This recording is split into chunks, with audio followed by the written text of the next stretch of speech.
BJP মন্ত্ৰীক ৰাস্তাত দৌৰাই দৌৰাই পিটন 1 কিলোমিটাৰ দৌৰিহে প্ৰাণ ৰক্ষা নিউজ ওৱান নৰ্থ ইষ্টৰ আজিৰ এই বিশেষ বুলেটিনলৈ আপোনাক স্বাগতম আপুনি চাই আছে দেশৰ এটা অগ্ৰণী নিৰ্ভীক নিৰপেক্ষ channel news one north east প্ৰিয় দৰ্শক দেশজুৰি বিজেপিৰ অৱস্থা তীব্ৰভাৱে বেয়াৰ দিশলৈহে গতি কৰিছে ধন আৰু ক্ষমতাৰ খপত অন্ধ হৈ পৰিছে বিজেপিৰ নেতা পালি নেতা দেশত অবিজেপি শাসিত ৰাজ্যসমূহৰ কথা বাদেই দিলো খুদ বিজেপি শাসিত ৰাজ্যতে এতিয়া বিজেপিৰ অৱস্থা পুতৌজনক বিজেপি শাসিত ৰাজ্যতে ৰাস্তাত দৌৰাই দৌৰাই কোবাইছে বিজেপিৰ মন্ত্ৰী বিধায়ক জনতা এতিয়া সম্পূৰ্ণভাৱে নাৰাজ বিজেপিৰ কৰ্মকাণ্ড বিজেপিৰ শাসনত দেশত গণতন্ত্ৰ এতিয়া ভেন্টিলাইজেশ্যন সংবিধানলৈ ভূক্ষেপেই নকৰে এইহে জনতাৰ ক্ষোভৰ উদ্গীৰণ ঘটিছে আৰু ক্ষোভিত জনতাই বিজেপিৰ মন্ত্ৰী বিধায়কক ৰাস্তাত দৌৰাই দৌৰাই কোবাইছে দেশৰ ভালেকেইখন বিজেপি শাসিত ৰাজ্যত শেহতীয়াভাৱে শাসকীয় দলটোৰে নেতা পালি নেতাৰ এনে দুৰৱস্থা দেখি আমাৰ পৰিবহণ নিগমে বিজ্ঞাপনত জাৰি কৰা এষাৰি বাক্যলৈহে মনত পৰে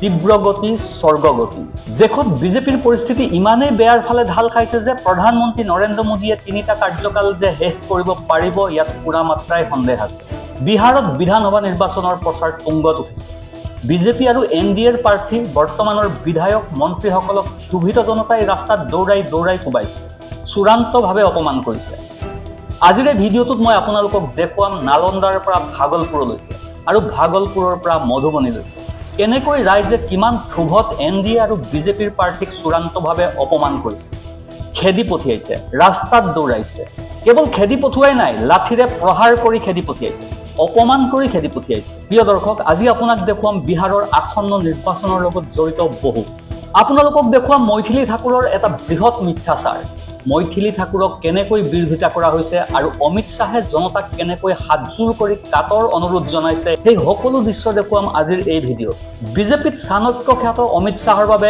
এনে এটা দিন আহি পৰিছে যে খালী চকীৰ সন্মুখত ভাষণ দিব লগা হৈছে পৰিস্থিতি এনে এটা পৰ্যায় পাইছেগৈ যে তেওঁ হাতজোৰ কৰি কাটৰ অনুৰোধ কৰিবলৈ বাধ্য হৈ পৰিছে তথাপিও অমিত শাহৰ ভাষণ শুনিবলৈ জনতা ৰাজি নহয় আৰু আপোনালোকক দেখুৱাম লখিমপুৰ খেৰিৰ ঘটনাটো অমিত শাহৰ ঘনিষ্ঠ প্ৰাক্তন গৃহ ৰাজ্যমন্ত্ৰী অজয় মিশ্ৰ তেনীৰ পুত্ৰই লখিমপুৰৰ কৃষকক হৰ গাড়ী চলাই যিদৰে মাৰিছিল মধ্যপ্ৰদেশৰ ভাৰতীয় জনতা পাৰ্টীৰ এগৰাকী নেতাইও অনুৰূপ ঘটনা ঘটোৱাৰ আৰু এটা খবৰ আহিছে আৰু এইটোও দেখুৱাম যে যোগী আদিত্যনাথৰ অন্ত্যেষ্টিক্ৰিয়াৰ শোভাযাত্ৰাৰ নিৰ্দেশ দিয়া চিএমক চৰকাৰে কিয় নিলম্বন কৰিলে আৰু কিয় ক'লে লগতে আপোনাক দেখুৱাম সেই দৃশ্য যিটো বৰ্তমান ভাৰতীয় জনতা পাৰ্টীৰ এজন বিধায়কে মুছলমান মহিলাৰ বিৰুদ্ধে দিয়া অশালীন বৰ্বৰ বক্তব্য কিন্তু প্ৰথমে আপুনি এই ভিডিঅ'টো লক্ষ্য কৰক এয়া নালন্দাৰ দৃশ্য এই ভিডিঅ'টোত নীতিশ কুমাৰৰ বিধায়ক আৰু মন্ত্ৰীক দেখা পোৱা গৈছে তেওঁলোকে জনতাৰ ওচৰলৈ ভোট বিচাৰি গৈছিল এয়া মন্ত্ৰী আৰু তেওঁৰ সন্মুখত বিধায়ক পাছে পাছে জনসাধাৰণে চিঞৰিছে মুৰ্দাবাদ মুৰ্দাবাদ জনসাধাৰণে স্পষ্টভাৱে তেওঁক খেদি আহিছে আৰু মন্ত্ৰী বিধায়ক দুয়ো যদি ততালিকে খৰ খুদে আঁতৰি নহা হলে হয়তো মন্ত্ৰী বিধায়ক দুয়োজনৰ পিঠিত ক্ষোভিত জনতাই ঔকিল সোধালেহেঁতেন কিন্তু জনতাৰ কিমান খং কিমান ক্ষোভৰ উদ্গীৰণ ঘটিছে আপুনি এবাৰ কল্পনা কৰকচোন ৰাইজৰ কিমান খং কিমান ক্ষোভ খবৰ পোৱা গৈছে যে 1 কিলোমিটাৰ দৌৰি বিধায়ক আৰু মন্ত্ৰীজনে নিজৰ জীৱন ৰক্ষা কৰিলে গাঁৱৰ মানুহে লাঠি ৰদেৰে সুসজ্জিত হৈ তেওঁলোকক খেদি আহিছিল 1 কিলোমিটাৰ খেদিলে কল্পনা কৰকচোন চৰকাৰৰ বিৰুদ্ধে জনসাধাৰণৰ ক্ষোভ কিমান তীব্ৰ আৰু চৰকাৰৰ বিৰুদ্ধে ক্ষোভ ইমানেই তীব্ৰ যে চৰকাৰী প্ৰতিনিধিক লাঠি আৰু ৰদেৰে খেদিবলৈও অলপো কুণ্ঠাবোধ কৰা নাই গতিকে বিহাৰৰ পৰিস্থিতি আৰু এনডিএ চৰকাৰ আৰু ইয়াৰ বিধায়কসকলৰ বিৰুদ্ধে সম্প্ৰতি ৰাইজ কিমান ক্ষোভিত হৈ পৰিছে কল্পনা কৰক প্ৰিয় দৰ্শক আন এটা দৃশ্য চাওক আনন্দ মোহন আপুনি হয়তো চিনি পাবই এজন সাংঘাতিক পাৱাৰফুল এমএলএ গাঁৱৰ মানুহে তেওঁক কেনেকৈ পহু খেদা দিছে তাৰ ভিডিঅ' এটা চাওক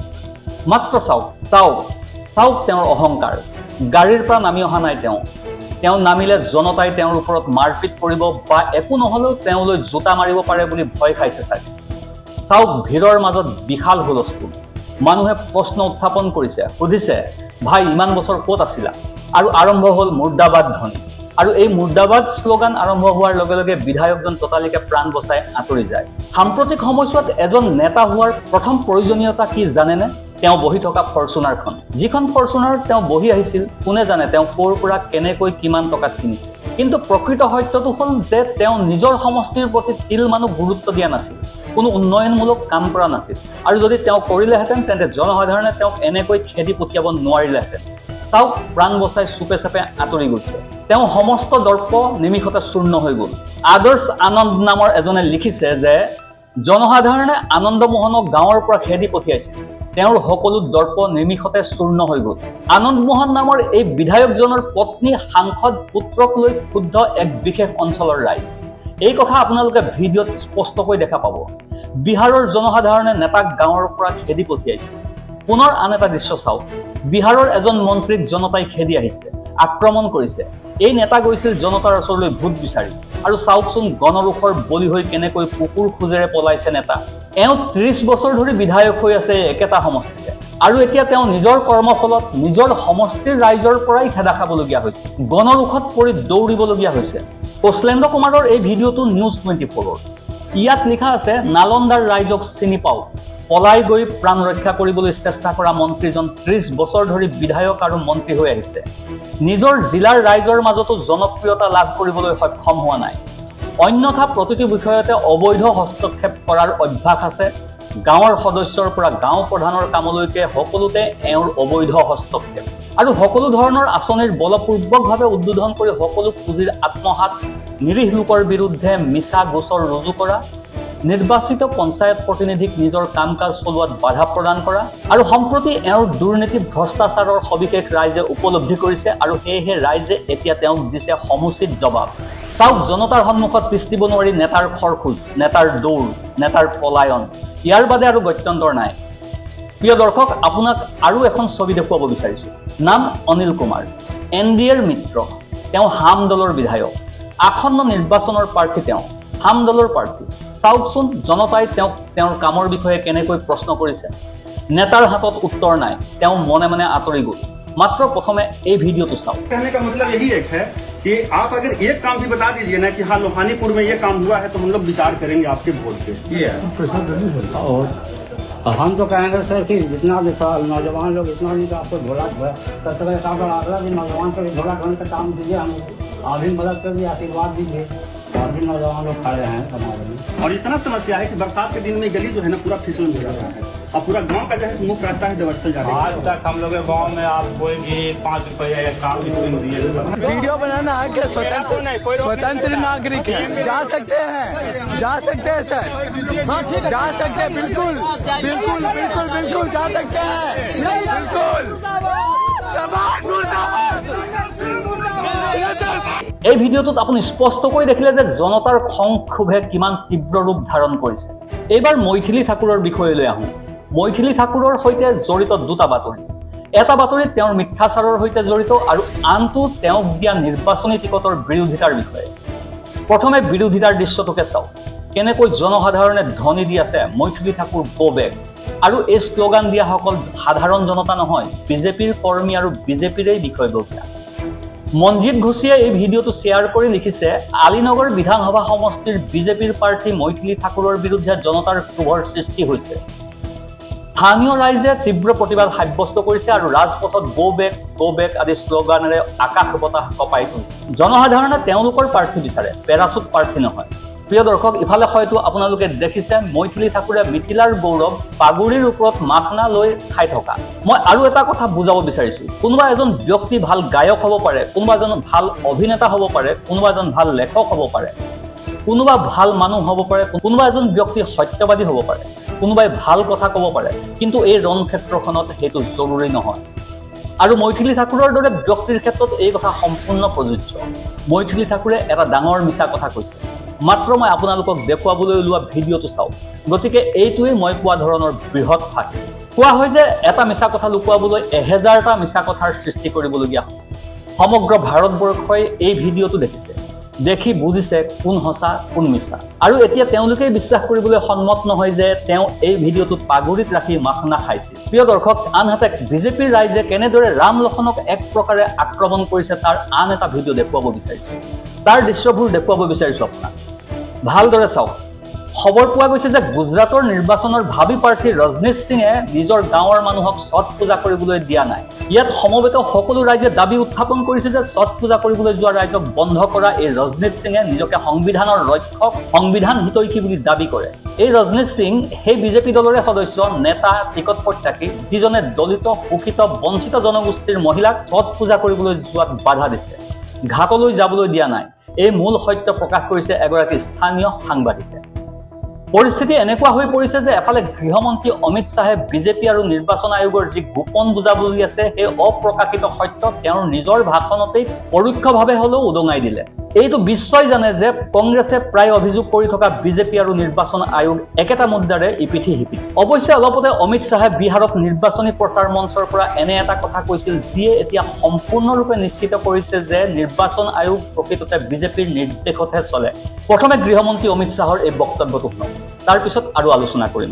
चरण में चुनाव होने वाला 6 तारीख को और 11 तारीख आप सभी को तीर और कमल के निशान पर बटन दबाना है, मगर 11 तारीख को भी चुनाव हो। भाइयों बहनों, लालू राबड़ी के जमाने में बिहार में कानून और व्यवस्था इतनी गिर गई थी कि चुनाव 6-6 चरण में कराने पड़ते थे, 6-6 चरण में। मैं बिहार की जनता को कहकर जाता हूं, नीतीश बाबू के शासन में, मोदी जी के शासन में 6 चरण की जगह 2 चरण में चुनाव हुए हैं। इस बार एनडीए सरकार बना दो, अगली बार एक ही चरण में चुनाव होगा, एक ही चरण। বিহাৰত দুটা পৰ্যায়ত নিৰ্বাচন অনুষ্ঠিত হ'ব, 6 আৰু 11 তাৰিখে। আপোনালোক সকলোৱে কাঁড় আৰু পদুমৰ চিহ্নত থকা বুটামটো টিপিব লাগিব, কিন্তু 11 তাৰিখতো নিৰ্বাচন অনুষ্ঠিত হ'ব। ভাইও আৰু বেহনো, লালু ৰাবড়ীৰ শাসনৰ সময়ত বিহাৰৰ আইন শৃংখলাৰ ইমানেই অৱনতি ঘটিছিল যে 6টা পৰ্যায়ত নিৰ্বাচন অনুষ্ঠিত কৰিবলগীয়া হৈছিল। 6টা পৰ্যায়ত। মই বিহাৰৰ জনতাক কৈছো, নীতিশ বাবুৰ শাসন আৰু মোদীজীৰ শাসনত 6টা পৰ্যায়ৰ সলনি 2টা পৰ্যায়ত নিৰ্বাচন অনুষ্ঠিত হৈছে। এইবাৰ পুনৰ এনডিএ চৰকাৰ গঠন কৰক, পৰৱৰ্তী সময়ত একক পৰ্যায়ত নিৰ্বাচন অনুষ্ঠিত হ'ব। এটা পৰ্যায়ত, একক পৰ্যায়ত। আৰজেডিক আক্ৰমণ কৰাৰ চেষ্টা কৰি জংঘল ৰাজৰ কথা কৈ আৰজেডিক হল ঠেকত পেলাবলৈ চেষ্টা কৰি দিয়া ভাষণত অমিত শ্বাহে নিজেই নিজকে ভূত চোৰ বুলি প্ৰমাণ কৰিলে। আৰু তেওঁ কেনেকৈ ক'লে এইবাৰ বিজেপি জয়ী হওক আৰু অহাবাৰ একক পৰ্যায়ত নিৰ্বাচন অনুষ্ঠিত হ'ব। এটা পৰ্যায়ত নিৰ্বাচন পাতিবলৈ আপুনি কোন? এই দেশৰ আন সকলো দলৰ দৰে আপুনিও আপোনাৰ দলৰ নেতা। আপুনি ইয়াতকৈ আৰু বেছি একো নহয়। নিৰ্বাচন কেইটা পৰ্যায়ত অনুষ্ঠিত হ'ব সেইটো নিৰ্ণয় কৰিব নিৰ্বাচন আয়োগে। কিন্তু যদি গৃহমন্ত্ৰী অমিত শ্বাহে এই কথা কৈছে তেন্তে হয় তেওঁ মিছা কথা কৈ জনসাধাৰণক বিপথে পৰিচালিত কৰিছে, নহয় অমিত শ্বাহ আৰু নিৰ্বাচন আয়োগে একেটা মতেৰে কাম কৰা কথাটোক সমৰ্থন কৰিছে। তাৰ মানে অমিত শ্বাহ আৰু নিৰ্বাচন আয়োগে মিলি জুলি কাম কৰিছে। এই বিষয়ত এটা টুইটাৰ হেণ্ডেলে ভাৰতৰ মুখ্য নিৰ্বাচন আয়ুক্ত জ্ঞানেশ কুমাৰক পোনপটীয়াকৈ উপহাস কৰাৰ লগতে পৰৱৰ্তী নিৰ্বাচন কেইটা পৰ্যায়ত অনুষ্ঠিত হ'ব সেই বিষয়ে জনসাধাৰণক অৱগত কৰে। এই কাম ভাৰতৰ মুখ্য নিৰ্বাচন আয়ুক্ত জ্ঞানেশ কুমাৰৰ। এতিয়া খালী চকীৰ সন্মুখত অমিত শ্বাহে চিঞৰি চিঞৰি ভাষণ দি থকা এই ভিডিঅ'টো চাওক। তেওঁ নিজৰ ভাষণ এক প্ৰকাৰে আগবঢ়াইছে, ভাষণ দি অনুৰোধ কৰি আছে। এই ভাষণ কি? সন্মুখৰ চকীবোৰ খালী থাকিলে ইয়াক ভাষণ নহয়, কেৱল কাটৰ অনুৰোধ বুলিহে ক'ব পাৰি। শুনক।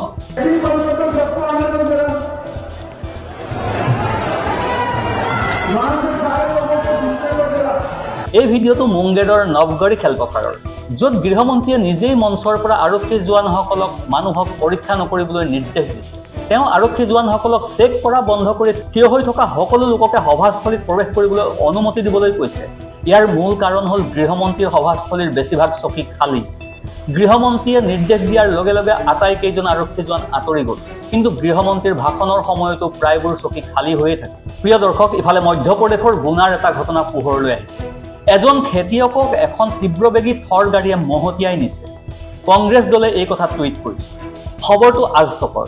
গুনাত বিজেপি নেতাই এজন কৃষকক থৰেৰে চেপি ধৰিছে আৰু উদ্ধাৰ কৰিবলৈ অহা কন্যাৰ কাপোৰ ফালি দুৰ্ব্যৱহাৰ কৰিছে। এয়াই ভাৰতীয় জনতা পাৰ্টিৰ নেতা।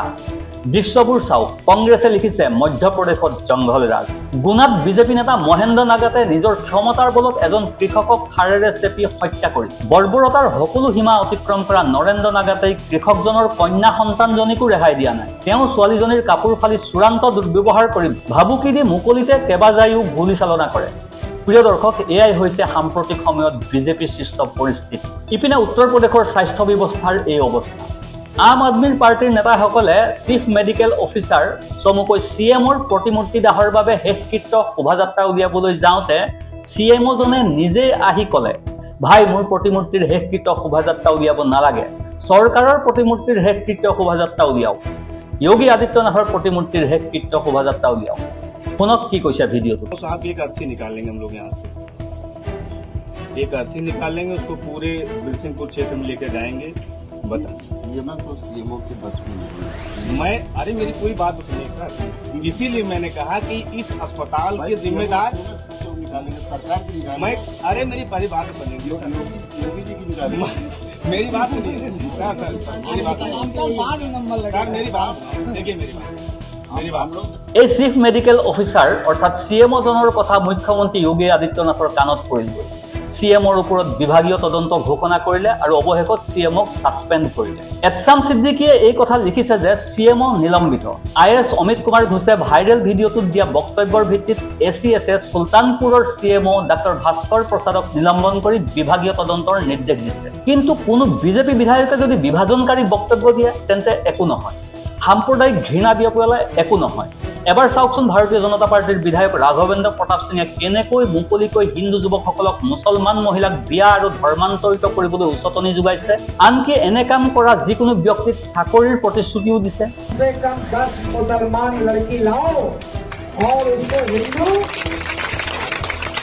कितने नौजवान तैयार है जरा हाथ उठाओ।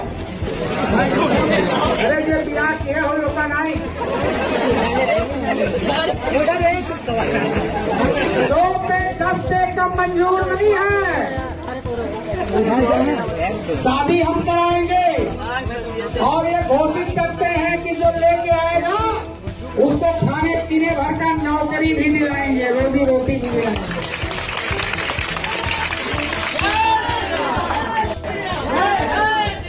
लेकिन ये दो जो गई है 1 महीने के अंदर, ये हमें पच नहीं रहा है। मुसलमानों सुन लो, ये हमें पच नहीं रहा है। ये दो का बदला कुछ भारी होना ही होना है। और अपने कौम के उन मुल्ला मौलवियों को सुना रहा हूं कि समझा दो कि आने वाले दिनों में ইয়াৰ পৰা দেখা যায় যে এই দেশত উত্তৰ প্ৰদেশত ৰাজনীতিকসকলে সাধাৰণ মানুহক হত্যা আৰু বধ কৰাটো স্পষ্টভাৱে আৰম্ভ কৰি দিছে, মাত্ৰ হিন্দু আৰু মুছলমানৰ নামত। চাওক সেই ভিডিঅ'টো। এই সন্দৰ্ভত প্ৰতিক্ৰিয়া ব্যক্ত কৰি আম আদমীৰ ৰাজ্যসভাৰ সাংসদ সঞ্জয় সিঙে লিখিছে, পিছফালে পদুমৰ চিহ্ন, মোদী আৰু যোগীৰ ছবি। বিজেপিৰ সংস্কৃতিবান প্ৰাক্তন বিধায়কগৰাকীয়ে কৈছে যে হিন্দুসকলে যদি চাকৰি বিচাৰে তেন্তে প্ৰথমে নিম্ন বৰ্গৰ মানুহ হওক, আন ধৰ্মৰ ছোৱালী আনক, খেদি পঠিয়াও। কোনজন হিন্দু পিতৃ মাতৃয়ে তেওঁলোকৰ পুত্ৰ এনে হোৱাটো বিচাৰে? এইটোৱেই হ'ব নেকি পৃথিৱীত হিন্দু ধৰ্মৰ পৰিচয়? প্ৰশ্নটো অতি প্ৰাসংগিক আৰু ন্যায্য। নিউজ ওৱান নৰ্থ ইষ্টৰ এই প্ৰতিবেদনে আপোনাৰ মন মগজুত কেনে ভাৱৰ উদ্ৰেক ঘটাইছে সেইটো আমালৈ কমেণ্ট কৰক। ভিডিঅ'টো চাই থকাৰ বাবে আপোনালৈ নিউজ ওৱান নৰ্থ ইষ্টৰ তৰফৰ পৰা থাকিল অশেষ ধন্যবাদ। নমস্কাৰ।